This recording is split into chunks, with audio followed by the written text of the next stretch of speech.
एक रेगिस्तानी इलाके में यह परिवार अभी अभी शिफ्ट हुआ था। इस आदमी की एक बेटी और एक बेटा है। एक दिन इसकी बेटी गार्डन में खेल रही होती है कि तभी अचानक उसे पीछे से किसी ने आवाज दी। जैसे ही बच्ची ने पीछे मुड़कर देखा तो वहां एक अजीब सी औरत खड़ी थी।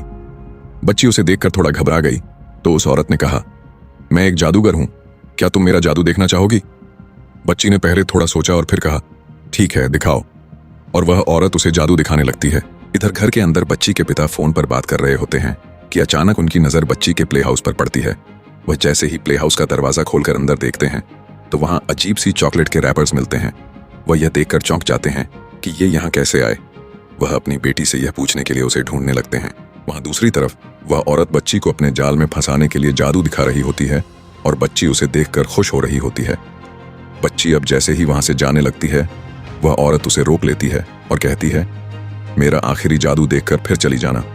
वह उसे एक सेब देती है और कहती है, चाहे कुछ भी हो जाए तुम घबराना मत। तभी उस सेब में से एक जहरीला कीड़ा निकलता है और सीधे उस बच्ची के मुंह में चला जाता है। बच्ची बहुत डर जाती है और उसका सांस रुकने लगता है। इधर बच्ची का पिता उसे ढूंढते हुए गार्डन में पहुंचता है, लेकिन वहां भी उसे बच्ची नहीं मिलती। वह परेशान होकर उसे ढूंढने बाहर आ जाता है और गली में बाकी लोगों से बच्ची के बारे में पूछता है, पर किसी को कुछ नहीं पता होता। इतने में एक रेतीले तूफान की वजह से तेज हवाएं चलने लगती हैं। पिता अभी आगे ढूंढ ही रहा होता है कि तेज हवा में उड़ती रेत की वजह से कुछ भी दिखाई देना बंद हो जाता है और वह अजीब औरत इसी का फायदा उठाकर वहां से गायब हो जाती है।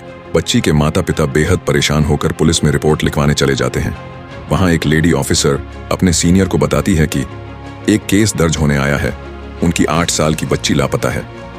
वह सीनियर कहता है, पिछले 27 सालों में ऐसे 100 से ऊपर बच्चियां लापता हो चुकी हैं जिनका अब तक कुछ पता नहीं चला, और अब यह एक नया केस। तुम इनसे पूरी डिटेल लो, मैं आता हूं। वह लेडी ऑफिसर परिवार से पूरी डिटेल ले रही होती है कि तभी सीनियर ऑफिसर भी वहां आ जाता है। अब लेडी ऑफिसर अपने सीनियर को वह सब बताती है जो बच्ची के माता पिता ने जानकारी दी थी। सीनियर ऑफिसर यह सब सुनकर लेडी ऑफिसर से कहता है, मुझे तो शक है कि इनसे ही कोई हादसा हुआ है और बच्ची इनके हाथों ही मर चुकी है और यह लोग यहाँ बैठकर हमें कहानी सुना रहे हैं। जैसे ही बच्ची का पिता यह बात सुनता है उसे बहुत गुस्सा आ जाता है। वह पुलिस वालों से कहता है, हम यहाँ मदद के लिए आए थे और आप हम पर ही शक कर रहे हैं।